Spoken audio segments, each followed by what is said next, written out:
প্রিয় দেশবাসী, নির্বাচন আয়োজন ও সংস্কার ছাড়াও আপনারা আমাদের উপর অনেকগুলো দায়িত্ব দিয়েছেন। এর মধ্যে রয়েছে অর্থনীতি পুনরুদ্ধার ও মানুষের জীবনমান উন্নয়ন। ফ্যাসিবাদী সরকারের কাছ থেকে আমরা বিপর্যস্ত এক অর্থনীতি পেয়েছি।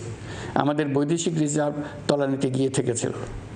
2024 সালের নভেম্বরে রপ্তানি আয়ের পরিমাণ ছিল $4.12 বিলিয়ন, যা আগের মাসের তুলনায় 15.63% বেশি।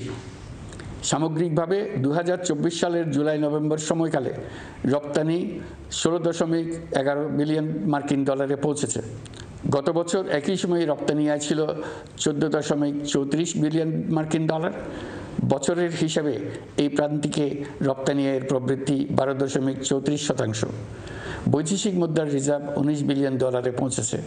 এসবের মাধ্যমে আমাদের অর্থনীতি ঘুরে দাঁড়াতে শুরু করেছে। পরিস্থিতির উন্নতি হচ্ছে। গার্মেন্টস শ্রমিক ভাই বোনেরা বাংলাদেশের অর্থনীতির অন্যতম চালিকা শক্তি। তাদের বার্ষিক মজুরি 9% বাড়ানোর সিদ্ধান্ত হয়েছে। মূল্যস্ফীতির বিষয়টি বিবেচনা করে শ্রমিক ইউনিয়ন মালিক পক্ষের সঙ্গে আলোচনার ভিত্তিতে এটি নির্ধারণ করা হয়েছে। মূল্যস্ফীতি নিয়ন্ত্রণে সরকার আন্তরিকভাবে কাজ করছে। স্বীকার করতে দ্বিধা নেই, এক্ষেত্রে কাঙ্ক্ষিত সাফল্য আমরা এখনও পাইনি। তবে আমার বিশ্বাস মূল্যস্ফীতি শিগগিরই কমে আসবে। গত কয়েক মাসে বাজারে কিছু পণ্যের দাম বেড়েছে।